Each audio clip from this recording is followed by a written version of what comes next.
Setiap hari aku mencoba bersikap hangat menyiapkan makanan, merapikan rumah, berharap dia melihatku sebagai ibu. Tapi entah kenapa, di matanya aku selalu tampak seperti musuh. Padahal, yang kuinginkan hanya sedikit kasih sayang. Sebelum lanjut, coba kalian komen dari kota mana saja.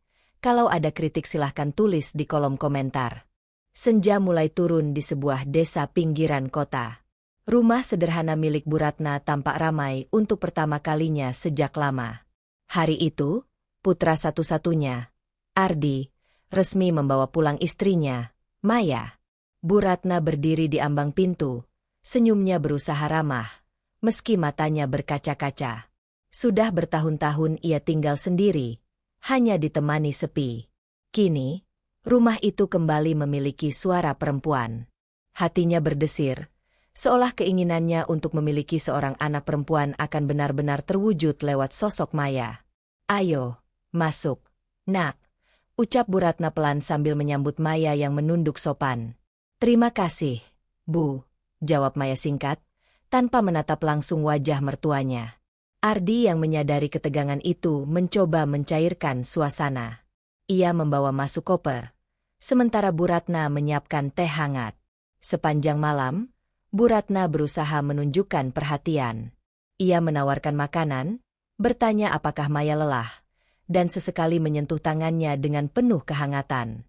Namun, Maya hanya menjawab dengan senyum tipis, atau sekadar anggukan. Dalam hati, ia merasa semua perhatian itu berlebihan. Ia ingin mengatur rumah tangganya sendiri, bukan diatur oleh mertua yang bahkan baru pertama kali benar-benar ia temui. Menjelang malam, Bu Ratna berdiri di depan kamar pasangan muda itu. Dengan penuh kasih, ia berucap, "Kalau butuh apa-apa, panggil saja. Anggap rumah ini rumahmu sendiri." Maya yang sedang merapikan baju hanya menoleh sebentar, kemudian menutup pintu perlahan. Di balik pintu yang tertutup itu, Bu Ratna berdiri terpaku. Senyum yang tadi merekah kini perlahan memudar. Ia menarik napas dalam-dalam, mencoba menenangkan dirinya. Hati kecilnya berkata, mungkin butuh waktu untuk Maya bisa benar-benar menerimanya. Malam itu sunyi. Bu Ratna duduk di kursi kayu di ruang tamu, menatap lampu gantung yang redup. Ia memejamkan mata, membayangkan bagaimana rasanya dipanggil "Ibu" dengan tulus oleh Maya. Namun bayangan itu buyar, digantikan oleh tatapan dingin yang tadi ia rasakan. Dan sejak malam pertama itu, sesuatu yang tidak pernah ia duga mulai tumbuh pelan-pelan di antara mereka. Pagi pertama di rumah itu seharusnya menjadi awal yang hangat. Bu Ratna bangun lebih cepat dari biasanya. Ia menyiapkan sarapan lengkap, nasi uduk dengan lauk sederhana, berharap bisa membuat Maya tersenyum. Ketika meja makan sudah tertata, Bu Ratna memanggil dari dapur. "Maya, ayo sarapan dulu. Nasi masih hangat." Maya yang baru keluar dari kamar hanya melirik sebentar. "Nggak usah repot, Bu. Kami bisa masak sendiri." Ardi buru-buru menengahi. "Maya, ibuku memang suka masak. Sudah, ayo duduk dulu." Maya akhirnya duduk, meski wajahnya jelas menahan rasa tidak nyaman. Ia hanya mengambil sedikit makanan, lalu menyuapinya perlahan. Bu Ratna mencoba mengajak bicara, menanyakan hal-hal kecil tentang kebiasaan Maya, tapi jawaban yang didapat selalu pendek dan datar. Hati Bu Ratna terasa sesak. Ia tidak mengerti mengapa setiap perhatian yang ia berikan selalu seakan dianggap salah. Namun ia memilih diam, berharap waktu akan melembutkan hati menantunya. Siang harinya, ketika Ardi keluar untuk bekerja, Bu Ratna melihat Maya sedang menjemur pakaian. Dengan niat membantu, ia mengambil sebagian cucian untuk diperas dan dijemur. Namun Maya cepat-cepat menghampiri, suaranya meninggi. "Bu, biar saya saja. Saya masih sanggup. Tidak usah ikut campur." Bu Ratna terdiam, kedua tangannya yang masih memegang pakaian perlahan diturunkan. Senyum kecil yang ia coba paksakan justru membuat suasana makin canggung. Maya melanjutkan pekerjaannya, sementara Bu Ratna melangkah masuk rumah dengan langkah gontai. Malam itu, Ardi pulang dengan wajah lelah. Ia mendapati ibunya duduk sendirian di ruang tamu. "Bu, kok sendirian?" tanyanya. Bu Ratna hanya menggeleng. "Tidak apa-apa, Nak. Ibu senang kalian ada di sini." Namun, di balik kata-kata itu, ada rasa perih yang mulai tumbuh. Rasa bahwa keberadaannya tidak pernah benar-benar diterima. Dan retakan kecil di hubungan itu semakin melebar, tanpa seorang pun menyadari seberapa jauh akan membawanya. Hari-hari berikutnya berjalan dengan suasana yang kian dingin. Bu Ratna masih berusaha menunjukkan kasih sayangnya, tapi setiap gerakannya seolah selalu salah di mata Maya. Suatu sore, ketika hujan turun rintik-rintik, Bu Ratna menyiapkan gorengan hangat. Ia membawanya ke kamar Ardi dan Maya, mengetuk pintu dengan hati-hati. "Maya, ini ibu bawakan gorengan. Makanlah selagi panas." Pintu terbuka, Maya menerima piring itu dengan senyum yang terasa dipaksakan. "Terima kasih, Bu," ucapnya singkat, lalu menutup pintu cepat-cepat. Dari dalam kamar, Bu Ratna mendengar samar suara percakapan antara Maya dan Ardi. "Mas, aku nggak nyaman. Ibunya terlalu ikut campur. Aku butuh ruang." Ardi terdengar mencoba menenangkan. "Sabar, Maya. Ibu cuma ingin dekat dengan kita." "Tapi caranya itu, Mas. Seolah aku tidak bisa mengurus rumah sendiri." Setiap kata itu bagai belati yang menembus dada Bu Ratna. Ia berdiri di depan pintu beberapa detik, lalu melangkah pergi dengan wajah menunduk. Di ruang tamu, ia duduk diam, tangannya meremas ujung jarik yang ia kenakan. Air matanya jatuh tanpa suara, hanya bisa ditahan dalam helaan napas panjang. Malam itu, Bu Ratna berdoa dengan suara lirih. "Ya Allah, aku hanya ingin dicintai sebagai ibu. Jangan biarkan hatiku hancur karena salah paham ini." Namun doa itu seakan tak terdengar. Esok harinya, Maya mulai bersikap semakin dingin. Setiap langkah Bu Ratna diawasi, setiap perbuatan kecil disalahartikan.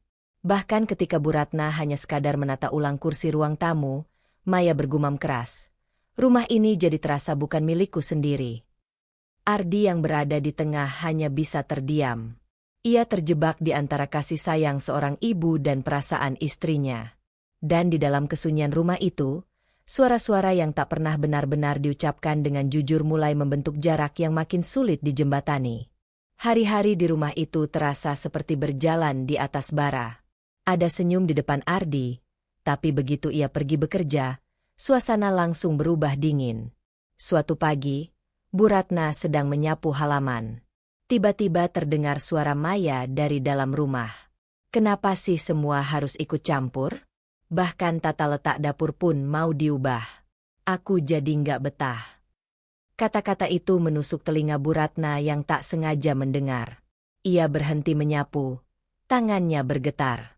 Ia tidak pernah bermaksud merebut. Hanya ingin membantu agar rumah lebih rapi. Ketika Maya keluar membawa pakaian untuk dicuci, pandangan mereka bertemu. Maya hanya melewati tanpa bicara. Bu Ratna menunduk, menahan gejolak di dadanya.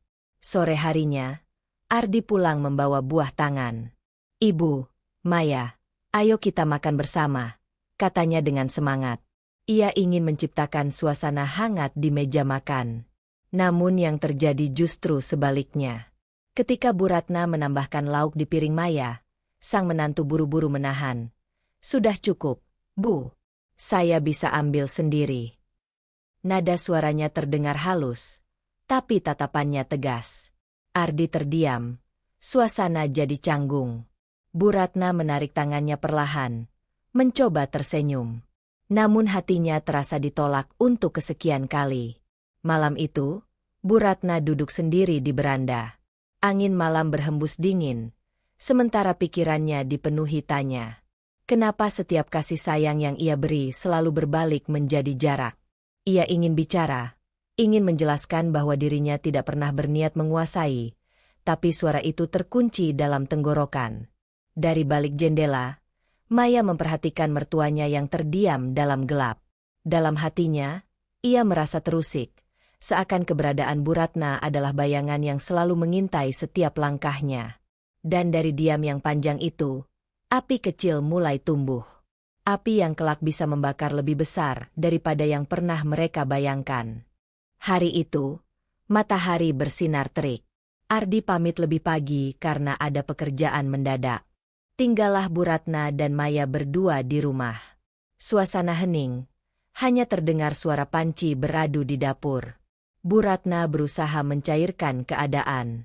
Ia mendekati Maya yang sedang mencuci sayur. "Maya, kamu mau ibu ajari resep soto yang dulu disukai Ardi? Sejak kecil, itu makanan kesukaannya."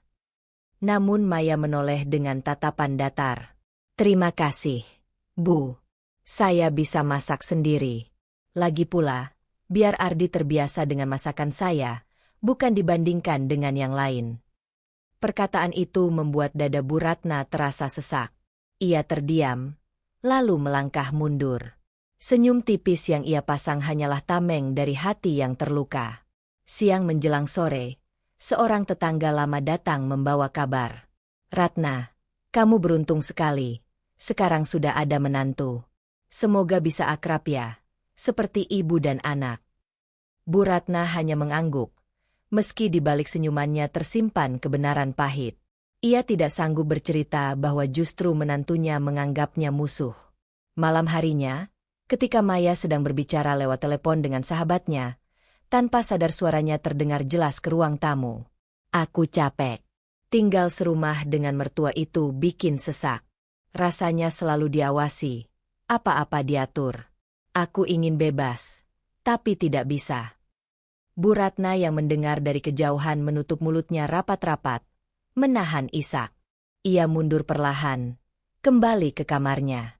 Di sana, ia menatap foto almarhum suaminya. "Pak, aku hanya ingin dicintai sebagai ibu. Tapi kenapa yang kudapat hanya penolakan?" Air matanya jatuh satu persatu, membasahi bingkai foto. Ia mencoba menghapusnya, namun luka di hatinya tak bisa hilang. Dan sejak hari itu, Bu Ratna mulai belajar menyembunyikan perasaannya. Senyum tetap ia tunjukkan di hadapan Ardi, tapi di balik senyum itu, hatinya terus terkoyak, perlahan-lahan tanpa ada yang menyadari. Suatu malam, Ardi pulang lebih larut dari biasanya. Ia mendapati ruang tamu dalam keadaan tegang. Maya duduk dengan wajah masam, sementara Bu Ratna hanya terdiam, memegang sapu di tangannya. "Ada apa ini?" tanya Ardi cemas. Maya langsung menumpahkan isi hatinya. "Mas, aku sudah nggak tahan. Apa-apa selalu diurus ibumu. Dari dapur, kamar, sampai cucian pun disentuh. Aku merasa tidak punya ruang di rumah ini." Ardi menoleh ke ibunya, bingung harus berkata apa. "Bu, benar begitu." Bu Ratna menunduk, suaranya pelan. "Ibu hanya ingin membantu. Tidak ada maksud lain, Nak.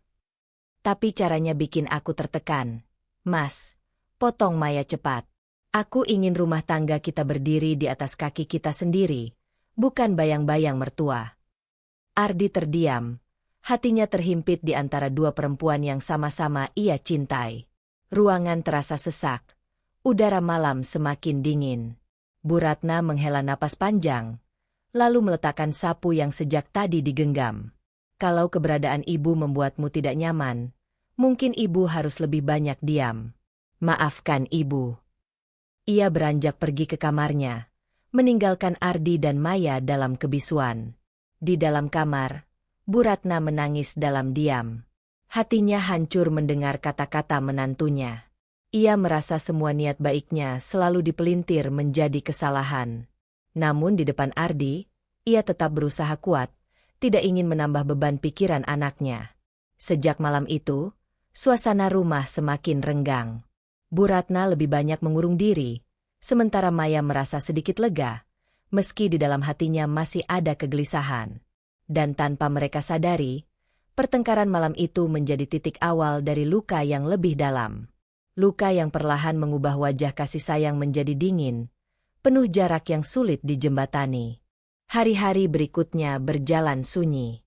Bu Ratna jarang terlihat di ruang tamu. Ia lebih sering berdiam di kamar, menatap kosong dinding yang mulai retak. Senyum yang dulu selalu ia pasang perlahan menghilang.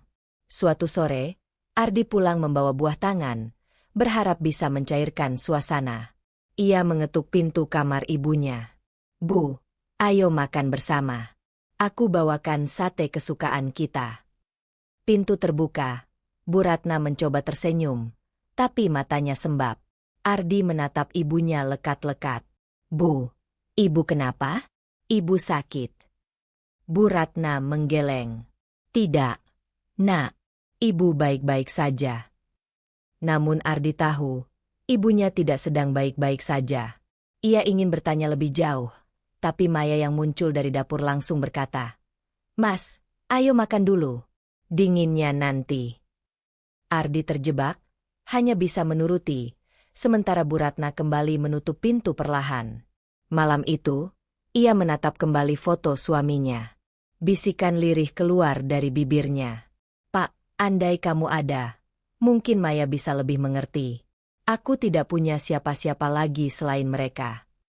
Beberapa hari kemudian, Bu Ratna tak sengaja mendengar percakapan Maya di telepon dengan sahabatnya. "Aku merasa selalu diawasi, seakan hidupku bukan milikku sendiri. Kadang aku berpikir, lebih baik tinggal terpisah saja." Kata-kata itu menghujam hati Bu Ratna. Ia berdiri di balik pintu, tubuhnya bergetar. Dadanya sesak, matanya basah. Ia berbalik cepat sebelum tangisnya terdengar, berlari kecil ke kamar.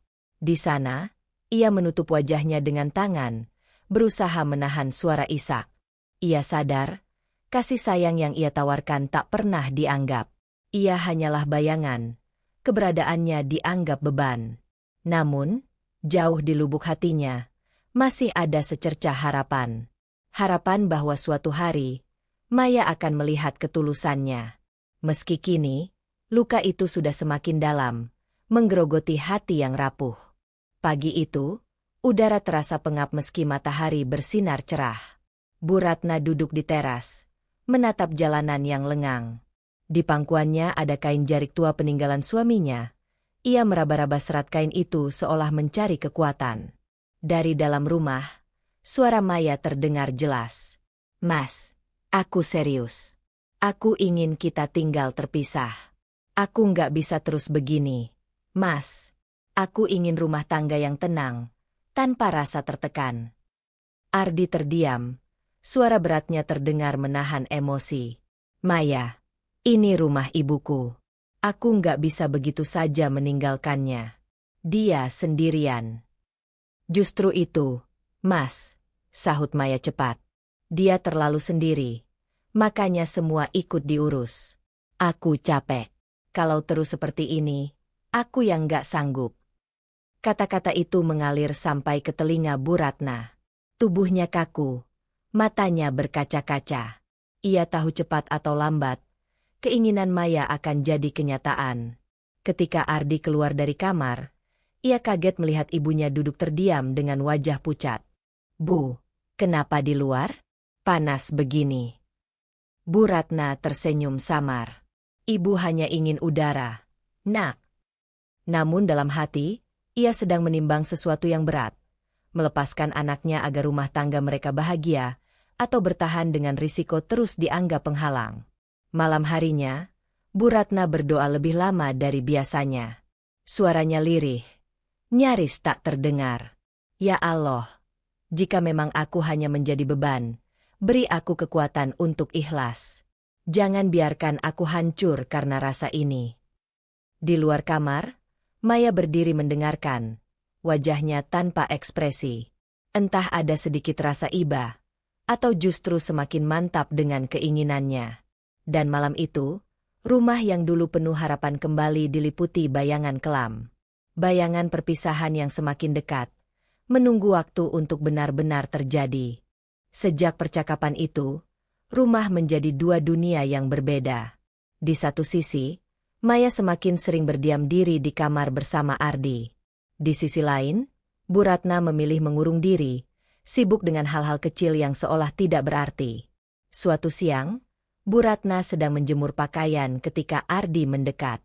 "Bu, Kalau nanti aku tinggal terpisah dengan Maya, ibu nggak apa-apa, kan? Pertanyaan itu membuat jantung Bu Ratna serasa berhenti. Ia menoleh, menatap mata anak semata wayangnya itu. Ibu nggak pernah mau kehilangan kamu, Nak, jawabnya lirih. Tapi kalau itu yang terbaik untuk rumah tanggamu, ibu bisa mengerti. Ardi terdiam, wajahnya penuh dilema. Ia meraih tangan ibunya, menggenggam erat. Maafkan aku, Bu.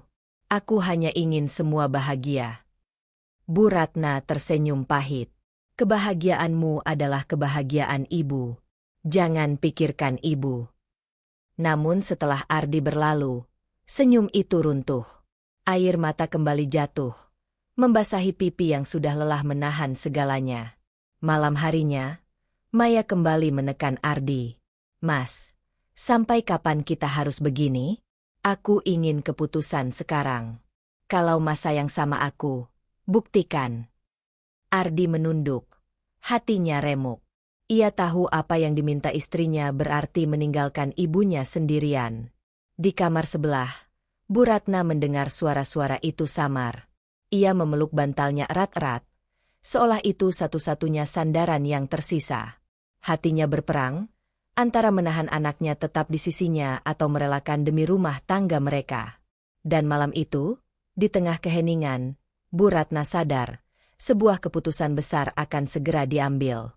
Keputusan yang bisa membuatnya benar-benar sendiri untuk selamanya. Pagi itu udara terasa berat. Burung-burung yang biasanya ramai berkicau di halaman seakan ikut bungkam. Ardi duduk di ruang tamu bersama Maya, sementara Bu Ratna berdiri di dekat jendela, menatap keluar dengan pandangan kosong. Akhirnya, Ardi memberanikan diri bicara. Bu, Maya ingin kita pindah. Aku tahu ini berat, tapi aku nggak bisa terus membiarkan rumah tanggaku retak. Maafkan aku, Bu. Suasana menjadi hening. Kata-kata itu menggantung di udara, seperti pisau yang menembus hati Bu Ratna. Perlahan ia berbalik, menatap anaknya dengan senyum tipis yang penuh luka. Ibu mengerti, Nak. Sejak awal, ibu hanya ingin kamu bahagia. Kalau dengan pergi kamu bisa menjaga rumah tanggamu, pergilah. Jangan pikirkan ibu. Maya menunduk, entah karena lega atau karena sedikit rasa bersalah yang tiba-tiba datang. Sementara Ardi, matanya berkaca-kaca. Ia ingin menolak kenyataan ini, tapi genggaman tangan Maya membuatnya tak berdaya. Hari itu juga, koper-koper kecil mulai disiapkan. Suara roda koper menyeret lantai terasa seperti dentuman keras di dada Bu Ratna. Ia membantu sedikit, meski tangannya bergetar. Sebelum pergi, Ardi memeluk ibunya erat. Bu, aku janji akan sering datang. Jangan merasa sendiri. Bu Ratna mengangguk, menahan tangis. Pergilah, Nak. Bangunlah rumah tangga yang baik. Itu sudah cukup untuk ibu. Pintu rumah akhirnya tertutup. Suara langkah kaki mereka menjauh, menyisakan keheningan yang pekat. Bu Ratna berdiri di ruang tamu, menatap kursi-kursi kosong. Ia berjalan pelan ke dapur, melihat piring-piring yang tadi masih dipakai, lalu duduk di kursi kayu yang berderit. Tangannya meraih foto suaminya, memeluknya erat. Pak, akhirnya aku benar-benar sendiri. Aku hanya ingin dicintai sebagai ibu. Tapi mungkin, cinta itu tidak pernah cukup untuk mereka. Air matanya jatuh lagi, membasahi pipi yang semakin renta. Di tengah kesunyian, hanya ada doa yang tersisa. Semoga suatu hari, anak dan menantunya benar-benar mengerti betapa besar cintanya. Dan di rumah sederhana itu, yang kini kembali sepi, hanya suara Ishak yang menemani seorang ibu yang pernah berjuang mencintai meski selalu dianggap musuh.